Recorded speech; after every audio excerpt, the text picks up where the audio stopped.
Hey, I thought I'd just continue on here from our last little video.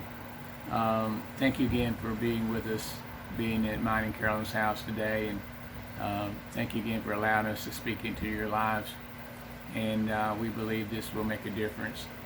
And we got to get this love story out to everyone. And I think that's going to be the great awakening that's going to happen in America. Is people have got to learn to love each other. Back to mine and Carolyn's story, begin to see her quite often every weekend. I'd go down and see her. We'd go to our favorite restaurant and have a seafood meal and really enjoyed our building our relationship together. A lot of times we're talking about kids as well, during this talk as well, is that a lot of times when young kids, girls or boys, are starting to experience that puberty time in their lives, they're kind of mixed up on their feelings, because the side that's mostly expressed is the physical side of certain things that are happening to their bodies and things like that. And we got to get back to the point where we had talked about where your intimacy came about, and learning to be intimate. And so I think a lot of that is not being taught to the kids, to young kids, that would save them a lot of problems, and to explain why they're going through what they're going through, during puberty and that time of their life and everything. And I think once we could explain that to them, that would help them have an understanding of what's really going on. Because there's a spiritual side, and there's a mental side, and there's an emotional side, and there's a physical side. But these things are never brought into the conversation, or never been taught in the family, because a lot of times the adults themselves didn't experience that. Because you remember I talked about before, we came out of God, because the love of God, we came out of Him through Jesus, and then we came into the now, and that's where we're all at now. This earthly time, this earthly voyage that we have here, is the now time, and so everything is looked at a lot of times on the physical side, the attractions and so forth of the men, to women, vice versa, and some of it's even going really out of kilter than the way it's supposed to be. But as I was dating Carolyn and everything, it always ran through me. And I thank the Lord for the Word. It talks about it in 2 Corinthians 6:14. It says that not to be unequally yoked, and I think this has happened to a lot of people in their lives. That of course a lot of people don't know Christ, and I'm hoping during these sessions that the ones that don't know Christ will accept Him too as their Lord and Savior, and so you can get back on the actual plan that God has for you in love, and that's okay if you didn't have that.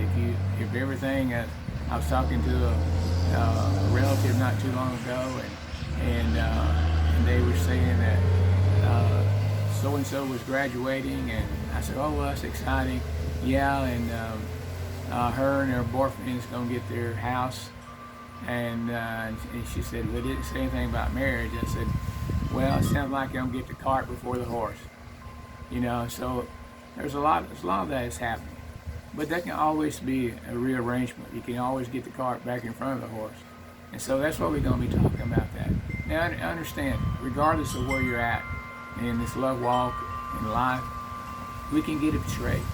The Lord can help us get it all back together the way it's supposed to, so you can live a victorious life. So you can live the kingdom life while you're here on this earth. You can live the kind of life that Carol and I have. Anyhow, getting back to our story, we were, becoming real serious, and there were some pretty heated moments at times, if you know what I mean. And so, but I always had that respect, that my folks had always taught me about women and how to respect them and so forth. And then it became to me a realization. Here's Carolyn. She's only 15 years old. I'm 4 years older than she is. So I have the responsibility as a man to make sure that this time in this time of developing our relationship and our love, that I don't take advantage of her because she's wanting to be loved. And everybody wants to be loved, man or woman. We all want to be loved. We all want to be shown affection to. We want to be the center of it all, which is fine. But see, I realized that, Carolyn's dad had passed away when she was 5 months old. So she never really had a dad. Remember I talked about in my first video, I talked about how Alex would rock Carolyn. He said, Dad loves you, Mama loves you, God loves you, and one day God will send a man to love you. And so I remember those things. They begin to run through me, and I knew that I had to be responsible for this relationship. That I couldn't take advantage of Carolyn's affection, and you know what I'm talking about when I say that. And so often people are looking for love and acceptance. They're giving to false affection, and then their life gets all tattered and it's all upheaved. It's all disarrayed. It's not supposed to be that way, folks. So anyhow, me being a young man, I knew that I had to take care of this situation and not take advantage of Carolyn because she was wanting so much love and was giving so much love back. Even at one time during our deal, I said, "Hey, girl, we're going to have to slow down here, or we're going to have to break up." "Oh, I don't want to break up." I said, "You know what I'm talking about." I said, we got to be sure of everything, that we do everything right here. And see, because me being at that time 19, 20 years old, I had never had sex with a woman, and neither had Carolyn had sex with a man. So we were both virgins in this story, in this respect. And a lot of people say, I wasn't that way. I gave in, and this happened. And I said, that's okay. Let's turn it around. Again, what I said before, you don't worry about what you've done, because we're going to end the past and we're going to make a bright future for you, so you can have what God intended for you to have. So anyhow, that being a real hard thing on me to think about and everything, the responsibility of that, it weighed real heavy on me. And again, that scripture in 2 Chronicles 6:14 always come back, that I had to be equally yoked. I had to understand where Carolyn's coming from. So I had to understand and had to ask Carolyn about her relationship with God. Now, a lot of you did start your relationships like that. Maybe you were attracted because of just the physical side of it. And that happens. I would say the majority of the time that happens. But you got to understand, if you're attracted on that level only, that will be the turning point where your relationship will end, and then another one would start, because you're not being satisfied with everything, just the physical side of it. The physical side is an important thing in a relationship, in being really intimate and really knowing someone. So I went back to think about that, is that I've got to be both a father, a boyfriend, and maybe eventually one day be a husband to this girl. So I had always thought, when I went out with young girls and everything, and I said, would I want somebody else being taking advantage of the woman that I would want to marry and want to be my wife and be the mother of my children? And so that a lot of times that kept me from that. Not to say the drive wasn't hard, but not to say that the emotions and how the hormones in the body just can be out of control. But Carol and I talked a lot about controlling your thoughts. Even after 49 years of marriage, we always talked about that, controlling your thoughts. You can't control the thoughts coming to your mind, but you can control the thoughts that stays in your mind. And here again, talking about the Bible again. The Bible says that you pull down vain thoughts of imagination. You pull those things down. They try to exalt it except from the knowledge of knowing what God says about it. So that kept me. That kept me from taking advantage of Carolyn. Because, man, I was now really, really falling in love with this girl, you know. And so, you know, she was so much in love with me. And that's a rarity nowadays, to find someone that really, really, really loves you. And I'll be sharing some lists of how can you tell someone loves you. I have about 13 things that says how you know a man loves you, and 13 or 14 things how to know a woman loves you. But the important thing is to know that they are praying for you. When Carol and I even before this time, I talked to my dad a little bit. I said, Dad, I really like this girl. And I said, what should I do? He said, well, she seems to be a nice girl and seems to be a good girl. Well, I couldn't go on the experience of what my dad had told me when he was a young man, because his life wasn't good until he became a Christian. And then when he became a Christian, his life changed totally, completely. And so I couldn't go by that. So the only thing I needed to do was to pray for her. I said, Lord, keep her pure, keep her. And so I didn't know at that time that prayer was for me too, is to keep me from taking advantage of Carolyn during that time. And I didn't take advantage of Carolyn.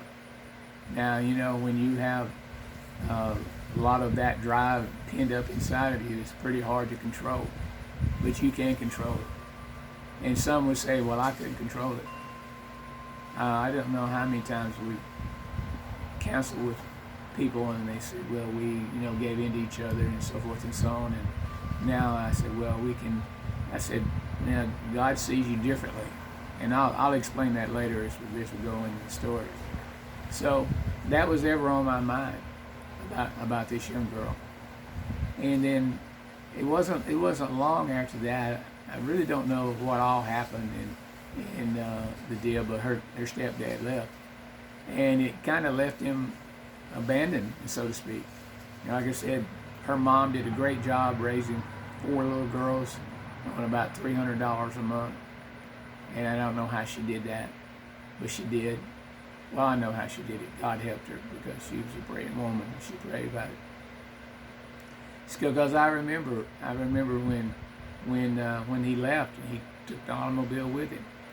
And see, we don't have anything against him, because again, like I said, he didn't understand love. He didn't have love. He was an ex-military man, and he'd seen all kinds of things in war and so forth and so on. But he didn't understand love, and that's why I'm preaching love to us. That's why we need to have love, because our country's in a mess right now because of the hatred from one another. And like I said way back there, love has no color. Love is something that everybody wants and something everybody ever needs. Been many a song probably written, all you need is love. But there's a right kind of love that you need to help you get through life and be victorious in this life. Because the now factor, where we're at now, living in the earthly life, over how long the span we'll be here before we go into the after, is the chore. And that's why we have to renew our minds to the right things to do. And that's what we want to be talking about, how, you know, hopefully how we can help people raise their children to understand certain things, why certain things are happening to them, and how things are going on in their lives, and also to help adults. Remember, folks, it doesn't matter where you're at. It doesn't matter what you've done. It doesn't matter how many times you've been married. It doesn't matter how many relationships you have. Those can all be changed. Those can always be forgiven, and you can move on from that. I don't want you to ever think that just because you're at this point in life that things cannot change. They can change, and all that can be wiped out, and you can start afresh and anew. So that was the kind of emotions and feelings I was having inside of me about this young woman. You know, was so passionate. And those that have known Carolyn all these years, how passionate she is about loving people and speaking the very best of people.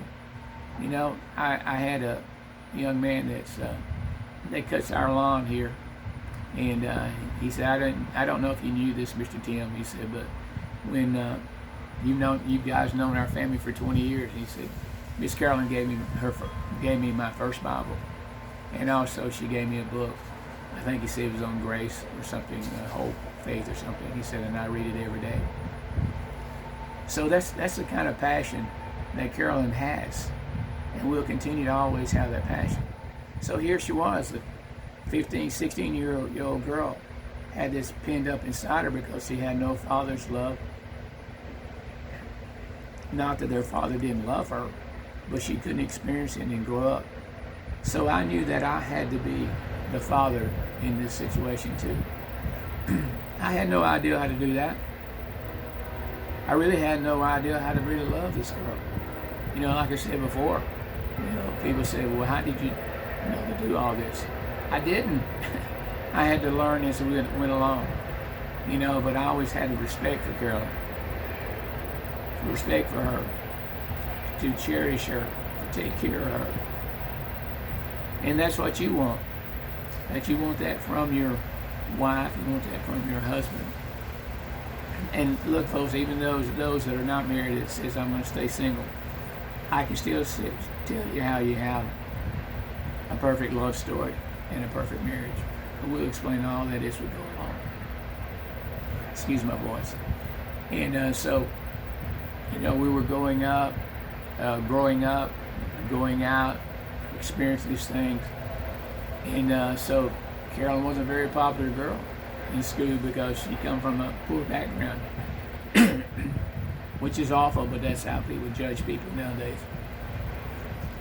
So she didn't have very many friends. She'd had to sometimes almost fight when she gets on the school bus and people bullying her. But I want to say one thing about Carolyn. She always stood up. So she stood up to this big guy one time, and then eventually he began to protect Carolyn when she was on the bus. And then I noticed one time I went down. I always thought Carolyn was a beautiful woman. Like I said, I was not looking for a 10 because I always figure ourselves to be a 6. Remember I said that? I don't know if you remember that in one of the videos, that 6 is the perfect number, and that's what we were. We were a perfect number.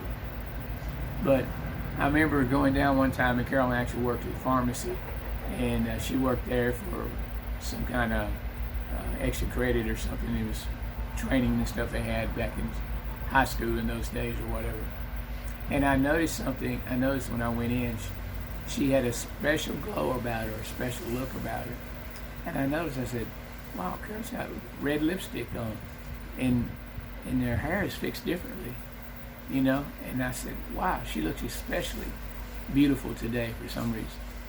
And then I could feel the glow of love inside of her for me. And I came out and said, baby, and I've always called her my baby. Baby, I said, you look so good today. She said, I'm trying to take some teaching from your mama. She said, the first time I saw your mama, I thought that was the most gracious woman I ever saw. Had a real nice dress on, her hair was fixed nice, she had her shades on, she had her gloves on, and she was driving around that red car. But the most impressive thing was those red lips. So that's where Carolyn started the red lips thing in her life when she saw my mama. So what I'm saying, folks, people are always watching you, and you got to be a good example for them. You got to watch your words and stuff like that as well. Remember I talked about in one of the earlier tapes, you got to watch your words, how you talk and how you act to people. You'll win more favor from God and then from man by the way that you deliberate to people, to talk to people, how do you treat people. It was like those 2 examples I told you in the restaurant. I mean, they just couldn't do enough for us. Not that I did that, so they do more for us. But I wanted to give them some encouragement for them. They probably never had nobody tell them that in a long time. Or if somebody was, they were trying to hit on them, so to speak. And so everybody's looking for love. Everybody's looking, and they don't identify what real love is. And so we've got to show them real love. I've got to show you real love in these videos that we're talking about, so it can help you, through your life as well, And so I'm truly excited about it to share those things. But anyhow, getting back to Carolyn, her and I going together made Carolyn famous in a sense, because here she was in high school, and in that case now at this time a junior in high school. Well, she was real popular in school then because she had a boyfriend who was in college, had a nice red car, and then one day showed up in a new red Pontiac, which actually was my mom and dad's car. But they thought Carolyn had more friends than she ever thought she had before because of those things. But that didn't go to Carolyn's head. You know how Carolyn is. She loved everybody and would talk to everybody and would always console everybody and had so much passion for people. So that's what we had in our relationship. And I knew that I had to protect it, that I would not take advantage of it. And like I said, some of y'all have been taken advantage of. And that's wrong. And that shouldn't have happened. But again, we'll be able to turn that around and make it into that true love story that we're talking about. So anyhow, that's where Carol and I were at. That's where I was as a young man. Had to be her father, had to be her boyfriend, and then one day would be her husband. And so her mom really loved me. Her mom would do anything to be sure that Carol and I would stay together. And at one time I had spent the night at their house. And then it started dealing with inside of me and said, I shouldn't be doing that because what are people going to talk, people going to say, and all that. So when I would go down to see Carol, I would always stay at the hotel room or something. And then we'd have our date, have our time together. Sit out a lot in the yard, in the backyard, back there. It was pitch dark back there behind their house, back there in the big thicket. So, you never know what was going to come running through the yard or something, And it was kind of funny. I'll tell you the story there. We're sitting back there and we were lovey-dovey, hugging and talking and, making plans and so forth and so on. And all of a sudden a rabbit run across there. No, actually it was a cat, black cat run across there, and I jumped up and run. And she said, I thought you were going to protect me. I said, I will. I had to find out what it was first. But, that's the kind of relationship that Carol and I had. We were always able to talk, even when we first started going together. And that's the most important thing, is if you can communicate and talk together, you can solve a lot of problems. Because a lot of problems are not as big as you think they are if you can communicate and talk about them. But they grow to be bigger if you don't confront them on the very start of these things. So anyhow, that's where our love story rocked on. Carolyn and I were going steady, like I said, and she was real famous at school now because she had the college boyfriend, so forth and so on. And then I decided I was going to give Carolyn a promise ring, in which I did. I guess kids still do that nowadays, I think. And so I gave her a promise ring, and I promised her that, that one day that we would get married. But here Carolyn was 16, almost going to be 17 soon, She was still a young girl. And so at that time I was at school, at college. When I would stay late at night with Carolyn before I left and went to school, it was almost, and I was explaining this to a friend the other day, I said it was like when I would hug her, it was just like that she would just melt inside of me. And then I was realizing that she was becoming part of me, part of the love that I needed. And it was hard to go to school, go on to school. But one thing we did, we always hugged, and she said, oh, don't go. I said, I got to. 2 o'clock in the morning here, I got a 8 o'clock class in Texarkana, Texas. I got a couple, 2 or 3 hour drive. But what was always said when we'd hug, and I said, I have to go now, but I'll see you soon. And on the last days, before Carolyn went on home with the Lord, I hugged her up. And it was just like she was all inside of me. And she said, I gotta go, but I'll see you soon. And I will get to see Carolyn soon. I will get to see her soon. Because she's always part of me. Will always be part of me. And that's what I want you to feel. I want you to have that kind of love that will always be a part of you. I will continue with my story about how I proposed to Carolyn, how we eventually got married, what was happening in our lives at that time. But I'm going to tell you, folks, you need love. You need the love that only comes from God, so you can have a true love story. Because like I said, we live in the now. This is the hardest part of our love story life. It wasn't the hard part when we came out of God, but when we came in this earth and we thrown into a fallen world. There's so many things that would come against you. But you can always remember, love never fails. Love is never puffed up. It never knows when it's offended if you know true love. And that's what we want you to have and want you to experience it. Again, don't worry about your past. Don't worry about if you seem to have not done anything right. That can all change because it's right now. We got to change it now. You won't have a second chance in the after. Our chance is now to change it. So we're going to be talking more about that too. I've got so much to say to you. I don't know how I'm going to get all this in on these little short tapes and so forth and so on. Got so much to talk about. Got so much to share with you, to show you how you can have love, some funny stories. You can relate that. But remember that, what I said.